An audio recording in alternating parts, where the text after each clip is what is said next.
اسے تکلیف میں دیکھ کر عیسیٰ جان کو فرحت محسوس ہوئی۔ اپنی آنکھیں میری آنکھوں میں گاڑ کر وہ بولا، جانتا ہے تمہاری ٹانگ سے خنجر بندھا رہتا ہے، خنجر اتار کر سامنے میز پہ رکھ دو، ورنہ اس چھوکری کا سانسے اور مختصر ہو جائے گا۔ چلو جلدی کرو۔ میں نے جھک کر پتلون کا پائنچہ اٹھایا اور باریک تسموں سے بندھا ہوا خنجر غلاف سے نکال کر میز پر رکھ دیا۔ جیب سے پستول بھی نکال دو۔ پستول کا سیفٹی لاک ہٹا ہوا تھا۔ فریال عیسیٰ جان کے نشانے پر نہ ہوتی تو میرے لیے یہ ایک سنہری موقع تھا، لیکن اب میں رسک لینے کے بارے میں سوچ بھی نہیں سکتا تھا۔ میں نے پستول نکال کر میز پر پھینک دیا۔ عیسیٰ جان نے آگے بڑھ کر یہ دونوں ہتھیار اپنی تحویل میں لے لیے اور میری جیب سے برآمد ہونے والی پڑیا کو بھی بے حد احتیاط سے بٹوے میں رکھ لیا۔ پڑیا کے سلسلے میں اس کی احتیاط اور توجہ دیکھ کر اندازہ ہوتا تھا کہ یہ کوئی بے حد اہم چیز ہے اور اس کے حوالے سے کوئی معمولی سا خطرہ بھی نہیں مول لیا جا سکتا۔ میں نے عیسیٰ جان کو کریدنے کی کوشش کی کہ پڑیا میں بند چنے کی دال جیسے دانے کیا بلا ہیں۔ عیسیٰ جان نے میرے سوالات پر کان نہیں دھرے۔ مجھے توقع بھی نہیں تھی کہ وہ کان دھرے گا۔ میں تو صرف اس امید پر وقت گزارنے کی کوشش کر رہا تھا کہ شاید کہیں سے زری گل آ ٹپکے، مگر وہ گدھے کے سر سے سینگوں کی طرح غائب تھا۔ عیسیٰ جان نے مجھے اور فریال کو باہر چلنے کا حکم دیا۔ اس تمام عرصے میں وہ ایک لمحے کے لیے بھی فریال کی طرف سے غافل نہیں ہوا تھا۔ اس کی رائفل بدستور فریال کے جسم سے چھو رہی تھی اور انگلی لبلبی پر تیار تھی۔ ہم تینوں اس طرح باہر نکلے کہ میں سب سے آگے تھا، میرے عقب میں فریال اور فریال کے پیچھے عیسیٰ جان تھا۔ فریال ہراساں ضرور تھی لیکن خود کو سنبھالے ہوئے تھی اور باحوصلہ نظر آ رہی تھی۔ آخر ایس پی ساہی صاحب کی بیٹی تھی، جنہوں نے تمام عمر کسی قانون شکن کے سامنے سر نہیں جھکایا تھا۔ پھر شاید فریال کو یہ حوصلہ بھی تھا کہ میں اس کے ساتھ ہوں۔ اس کے ذہن میں میرا امیج ایک طاقتور اور دلیر شخص کا تھا جو ہر آفت کا مقابلہ کر سکتا ہے اور کسی بھی طرح کے کٹھن حالات سے سرخرو ہو کر نکل سکتا ہے۔ وہ کئی بار اس خواہش کا اظہار کر چکی تھی کہ مجھے کسی مشکل سے نبرد آزما ہوتے دیکھنا چاہتی ہے۔ ایک دفعہ اس نے بچوں کے شوخ انداز سے مجھ سے کہا تھا کہ آپ کسی غنڈے سے لڑتے کیوں نہیں؟ میرا بڑا دل چاہتا ہے آپ کو مار دھاڑ کرتے دیکھوں۔ ہر کام کا ایک وقت مقرر ہوتا ہے۔ آج وہ مشکل وقت بھی آ گیا تھا جس کی وہ تمنا کرتی تھی۔ اس سے بڑی مشکل اور کیا ہو سکتی تھی کہ ہم دونوں اس شخص کے چنگل میں تھے جسے قبائلی علاقوں کا آسیب کہا جاتا تھا۔ وہ ہمیں مکان سے باہر لایا۔ باہر نکلنے سے پہلے اس نے اپنی خوفناک رائفل چادر میں چھپا لی تھی۔ بہرحال رائفل کا رخ اب بھی فریال ہی کی طرف تھا۔ مکان سے قریباً 1 فرلانگ دور سفید رنگ کی جیپ کھڑی نظر آئی۔ اس میں ایک شخص پہلے سے موجود تھا۔ ہمیں جیپ کی طرف آتے دیکھ کر وہ شخص جلدی سے نیچے اترا اور پچھلا دروازہ کھول دیا۔ اس وقت رات کے 11 بج چکے تھے۔ ہوا میں شدید خنکی تھی۔ یہ ڈبگری بازار کا عقبی علاقہ تھا۔ گلی کوچوں کی رونقیں شام 7-8 بجے ہی دم توڑ چکی تھیں۔ اب رات گئے اکا دکا افراد ہی نظر آتے تھے۔ ہمارے ساتھ فریال نہ ہوتی تو شاید کوئی ہماری طرف پلٹ کر بھی نہ دیکھتا، لیکن ایک فیشنیبل خوبرو لڑکی کو یوں چادر پوش مردوں کے ساتھ جیپ میں بیٹھے دیکھ کر قریب موجود 2 افراد گہری دلچسپی لینے لگے۔ تاہم یہ بے سود قسم کی دلچسپی تھی۔ ان دونوں کے وہم و گمان بھی نہیں تھا کہ رائفل کے زور پر ہمیں زبردستی جیپ میں بٹھایا جا رہا ہے۔ یہ پرانے ماڈل کی لینڈ کروزر جیپ تھی۔ کم از کم 8 افراد کے بیٹھنے کی گنجائش تھی اس میں۔ عیسیٰ جان نے مجھے اور فریال کو اگلی نشستوں پر بٹھایا، جبکہ خود اس عقبی حصے میں جا بیٹھا جہاں عرضی رخ پر 2 نشستیں لگی تھیں۔ ہمارے بیٹھتے ہی جیپ ایک جھٹکے سے آگے بڑھی اور سیاہ رات کی خنکی کو چیرتی چلی گئی۔ پشاور کی میونسپل حدود سے نکلنے کے بعد ہم نے قریباً آدھا گھنٹہ سفر کیا اور گھنے درختوں سے گھری پہاڑیوں میں پہنچ گئے۔ اگر عیسیٰ جان واقعی مجھے قتل کرنا چاہتا تھا تو پھر اس کام کے لیے یہ جگہ بڑی مناسب تھی۔ جیپ چند پیچ دار راستوں سے گزرنے کے بعد ایک ہموار چٹان کے دامن میں جا کر رک گئی۔ جو ہی جیپ رکی، میں نے دائیں کھڑکی کے قریب ایک سایہ سا لہراتے دیکھا۔ یوں محسوس ہوا جیسے یہ جیپ ایک بس ہو اور اس کی چھت پر سے کسی سواری کا بستر لڑک کر درختوں میں جا گرا ہو۔ میں نے کنکھیوں سے عیسیٰ جان کی طرف دیکھا۔ غالباً یہ منظر اس کی نگاہ سے اوجھل رہا تھا۔ میں نے ایک بار پھر کھڑکی میں جھانکا، لیکن تاریکی میں کچھ نظر نہیں آیا۔ ڈرائیور نے جیپ کی ہیڈ لائٹس جلتی رہنے دیں۔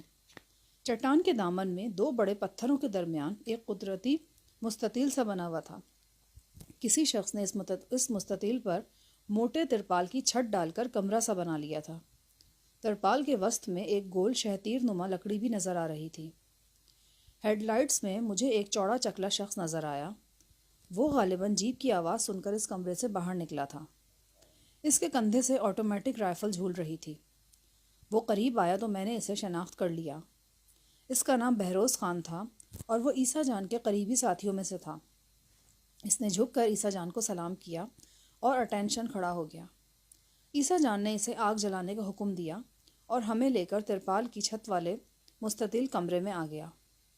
اس جھوپڑا نما کمرے میں سگریٹ کا دھواں تھا اور الکوہل کی بو رچی ہوئی تھی۔ ایک میلی سی لالٹین کی روشنی میں ایک میلا کچیلا بستر نظر آ رہا تھا۔ ایک پتھریلی دیوار پر کھوٹی کے سہارے چند کپڑوں کے علاوہ گولیوں والی بیلٹ بھی جھول رہی تھی۔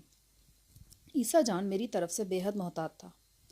اس نے اب تک ایک سیکنڈ کے لیے بھی اپنی نگاہ میرے چہرے سے ہٹائی تھی، نہ اپنی رائفل فریال کی پشت سے۔ وہ بخوبی جان چکا تھا کہ میں فریال کی جان کے لیے کوئی خطرہ نہیں مول لوں گا۔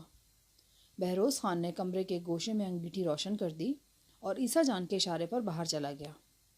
ڈرائیور نے جیپ میں سے ولایتی وسکی کی ایک بوتل نکالی اور عیسیٰ جان کے سامنے رکھ دی۔ اس نے ایک ہاتھ سے بوتل کی سیل توڑ کر ڈھکن دور پھینکا اور منہ سے لگا کر گٹاگٹ کئی گھونٹ پی گیا۔ فریال خاموش تھی اور اپنے خشک ہونٹوں پر مسلسل زبان پھیر رہی تھی۔ عیسیٰ جان نے پتھریلی دیوار سے ٹیک لگائی اور بہت اطمینان بھرے لہجے میں بولا، ہاں تو استاد جہانی، کس طرح مرنا پسند کرے گا تم؟ میں نے دیکھا اس کے لہجے کی بے پناہ سفاکی نے فریال کو سرتاپا لرزا دیا ہے۔ خود مجھے بھی اپنے جسم میں پھریری سی دوڑتی محسوس ہوئی۔ میں نے سگریٹ سلگاتے ہوئے کہا، ابھی تھوڑی دیر پہلے تو تم کہہ رہے تھے کہ ہم دونوں مشتبہ کور کے لیے کام کر رہے ہیں، لہٰذا ہمیں ایک ساتھ چلنا ہوگا، لیکن اب مجھے مارنے کی باتیں کر رہے ہو۔ مجھے مار دو گے تو مشتبہ کو کیا جواب دو گے؟ اچھا سوال کیا تم نے۔ 1 گھنٹہ پہلے تک تو ہمارے پاس اس کا جواب نہیں تھا، اس لیے ہم تم کو مارنا بھی نہیں چاہتا تھا، لیکن اب ہمارے پاس جواب ہے، اور یہ جواب تم نے خود دیا ہے۔ وہ کیا؟ یہی پڑیا۔ اس چھوکری نے جنا گارڈن میں تمہیں یہ پڑیا دیا، لیکن تمہارا بدقسمتی کہ تمہیں اس بات کا پتہ نہیں چلا۔ تم نے بے خبری میں یہ پڑیا 7-8 گھنٹے تک اپنے پاس رکھا۔ بولو، رکھا کہ نہیں؟ تم کو جو ہدایات دیا گیا تھا اس کے مطابق تم ایسا نہیں کر سکتا تھا۔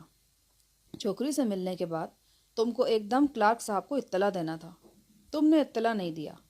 کلارک بہادر صاحب نے کو تمہاری طرف بھیجا کہ پتہ چلا ہے کہ معاملہ کیا ہے۔ اب اگر واپس ابھی ہوٹل جا کر یہ بولے گا کہ تمہارا نیت خراب ہو گیا تھا اور تم اس پڑیا کے ساتھ رفو چکر ہو رہا تھا، تو کون کافر یقین نہیں کرے گا؟ بولو، کون یقین نہیں کرے گا؟ تم کو اس لیے اس جنگل میں لایا ہے کہ تمہارا لاش اس جگہ سے ملے تو پتہ چلے کہ تم بھاگ کر کہیں جا رہا تھا، اور ہم نے تم کو خلاص کر دیا۔ فریال نے گھٹی گھٹی آواز میں کہا، کیا مل جائے گا تمہیں خون میں ہاتھ رنگ کر؟ عیسیٰ جان نے ایک فلک شگاف قہقہہ لگایا۔ اس کی آنکھوں میں شعلے لپک رہے تھے۔ ہنستے ہنستے اس نے مخمور انداز میں بہروز کو آواز دی، اوے بہروز خانہ، ذرا ادھر تو آ، اندر آ۔ یہ دیکھ یہ چوکری کیا بولتا ہے، یہ بولتا ہے کہ جہانی کو مار کر ہم کو کیا ملے گا۔ بہروز خان لپک کر اندر آ گیا۔ رائفل اس کے ہاتھ میں تھی۔ عیسیٰ جان ہنس ہنس کر بے حال ہو رہا تھا۔ اس کی آنکھوں میں جیسے خون اترا ہوا تھا۔ وہ بہروز سے مخاطب ہو کر بولا، دیکھ اس چوکری کو، پاگل کے مافک بات کرتی ہے، بولتی ہے جہانی کا جان لے کر ہم کو کیا ملے گا۔ اس نے فریال کے بال پکڑ کر اس کا چہرہ ایک جھٹکے سے اپنی طرف کیا، پھر اپنی قمیض پیٹ پر سے اوپر اٹھا دی۔ قمیض کے نیچے اس نے ایک قمیض اور پہن رکھی تھی۔ اس قمیض پر بڑے بڑے سیاہی مائل دھبے تھے۔ صاف پتہ چلتا تھا کہ کچھ عرصہ پہلے یہ قمیض خون آلود ہوگی۔ عیسیٰ جان نے 7mm رائفل کی نال فریال کی نرم و نازک گردن میں دھنسائی اور پھنکار کر بولا، یہ دیکھ چھوکری، یہ وہ خون آلود قمیض ہے جس کو ہم نے کئی مہینوں سے نہیں اتارا۔ یہ قمیض دن رات ہمارے بدن پر رہتا ہے۔ تو جانتی اس قمیض پر کس کا خون لگا ہے؟ نہیں، تو نہیں جانتی۔ اگر جانتی ہوتی تو ہم سے ایسا سوال نہ کرتی۔ اس پر ہمارے سگے بھائی کا خون ہے، اور ہمارے ان ساتھیوں کا خون ہے جو سگے بھائیوں سے بڑھ کر تھا۔ ان سب کو تیرے استاد جہانی نے ایک غدار لشکر خان کے ساتھ مل کر قتل کیا تھا۔ ہم نے قسم کھا رکھا ہے کہ جب تک لشکر خان اور جہانی کو نہیں مار لے گا کہ قمیص جسم سے جدا نہیں کرے گا۔ آج ہم تمہاری آنکھوں کے سامنے استاد جہانی کا وہ حشر کرے گا کہ جو سنے گا اپنے کانوں کو ہاتھ لگائے گا۔ عیسیٰ جان کی گھن گرج اور اس کی آنکھوں میں لہراتی ہوئی دیوانگی دیکھ کر فریال رونے لگی۔ وہ بہت دیر سے ضبط کیے ہوئے تھی، لیکن آخر گوشت پوش کی نوعمر لڑکی تھی۔ کوئی پتھر کا شخص بھی ہوتا تو عیسیٰ جان کے غضب کا بھونچال اسے ٹکڑے کر دیتا۔ عیسیٰ جان ایک ہیبت ناک انسان تھا اور اپنی تمام تر ہیبت ناکی سمیت آگ اگلنے والا بے رحم دیوتا نظر آ رہا تھا۔ مجھے یاد آیا کہ ایک موقع پر غزالہ نے مجھے عیسیٰ جان کے خون آلود کپڑوں اور اس قسم کے بارے میں بتایا تھا جو عیسیٰ نے جوش انتقام میں کھا رکھی تھی۔ غزالہ شاید قادر زمان کی حویلی میں اس کی اہلیہ ترنم کا معائنہ کرنے گئی تھی۔ عیسیٰ جان بھی اپنے کچھ ساتھیوں کو لے کر وہاں آ گیا تھا۔ غزالہ نے دروازے کے پیچھے سے عیسیٰ جان اور قادر زمان وغیرہ کی باتیں سنی تھیں۔ اس وقت تک عیسیٰ جان اپنے ساتھیوں کے بدلے میں لشکر خان کے درجنوں افراد کو قتل کر چکا تھا اور بہت سے لوگوں کو اس نے سرنگ میں بند کر کے ہلاک کر دیا تھا۔ پھر بھی اس کی آتش انتقام سرد ہونے کے بجائے بھڑکتی چلی جا رہی تھی۔ اس نے قادر زمان کو بتایا تھا کہ مجھے اور لشکر خان کو ختم کرنے تک وہ اپنا خون آلود لباس نہیں اتارے گا۔ اس واقعے کو کئی مہینے گزر چکے تھے اور وہ لباس آج بھی عیسیٰ جان کے جسم پر تھا۔ روتی ہوئی فریال کو عیسیٰ جان نے اپنی رائفل سے ٹہوکا دیا۔ کیوں رو رہی ہے تو؟ چپ کر، ابھی تم کو رونے کا بہت موقع ملے گا۔ اچانک کمرے کے باہر سے ایک مدھم آواز آئی، یوں لگا جیسے کوئی تیزی سے بھاگا ہو۔ پھر ایک کربناک کرہا گونجی، کوئی دھم سے پختہ زمین پر گرا۔ عیسیٰ جان کے چہرے کا رنگ بدل گیا۔ وہ بوتل ایک طرف پھینک کر تیزی سے اٹھا اور باہر کی طرف لپکا۔ تاہم ایسا کرتے ہوئے بھی اس کی رائفل کا رخ بدستور فریال کی طرف رہا تھا۔ جو ہی وہ کمرے کے دروازے کے پاس پہنچا، دروازہ ایک دم کھلا۔ یہاں میں یہ بتاتا چلوں کہ کمرے کی چھت کی طرح دروازہ بھی ترپال کا تھا۔ ایک بھاری بھرکم سا پردہ تھا جسے اوپر کی طرف اٹھا کر کمرے میں آنے جانے کا راستہ بنایا جاتا تھا۔ جو ہی عیسیٰ جان دروازے کے پاس پہنچا، کوئی تند بگولے کی طرح اندر داخل ہوا۔ میں نے اس کی صرف ایک جھلک دیکھی اور دنگ رہ گیا۔ وہ زری گل تھا۔ اس کے ہاتھ میں وہی رائفل تھی جو تھوڑی دیر پہلے بہروز خان کے ہاتھ میں نظر آ رہی تھی۔ کمرے میں داخل ہوتے ہی زری گل نے رائفل سیدھی کی، لیکن اس کی بدقسمتی کہ عیسیٰ جان اس وقت تک اس کے سر پر پہنچ چکا تھا۔ عیسیٰ جان نے پورے زور سے اپنی رائفل زری گل کے رائفل پر ماری۔ اس ضرب سے نہ صرف زری گل کے ہاتھ میں پکڑی ہوئی رائفل نیچے جھک گئی، بلکہ اس کا خمدار میگزین بھی جدا ہو کر فرش پر گر گیا۔ عیسیٰ جان نے میگزین گرتے بھی دیکھ لیا تھا، لہٰذا اس نے زری گل کے جسم کو نشانہ بنانے کے بجائے اس کے پاؤں کے قریب فرش پر گولیاں چلائی۔ ٹریگر دبتے ہی خوفناک دھماکوں سے زری گل کے پاؤں میں چنگاریاں بکھر گئیں۔ وہ اچھل کر دور ہٹ گیا۔ یہ سب کچھ 1 سیکنڈ کے مختصر وقفے میں ہوا۔ میرا اور عیسیٰ جان کا فاصلہ کافی زیادہ تھا، ورنہ یہ موقع میرے لیے سنہری ثابت ہوتا۔ جو ہی میں اپنی جگہ سے کھڑا ہوا، عیسیٰ جان نے تڑپ کر رائفل میری طرف سیدھی کر لی۔ خبردار! وہ حلق کی پوری گنجائش سے چیخا۔ اس وقت میں نے دیکھا کہ عیسیٰ جان کا ڈرائیور توپ سے نکلے گولے کی مانند کمرے میں داخل ہوا اور زری گل سے لپٹ گیا۔ زری گل بھی بکھرا ہوا تھا۔ دونوں پوری شدت سے گتھم گتھا ہو گئے۔ عیسیٰ جان ایک گوشے میں جا کھڑا ہوا۔ وہ اس زاویے سے کھڑا تھا کہ بغیر رخ پھیرے زری گل اور مجھ پر گولی چلا سکتا تھا۔ فریال مجھ سے لپٹی ہوئی تھی، لہٰذا وہ بھی عیسیٰ جان کے نشانے پر تھی۔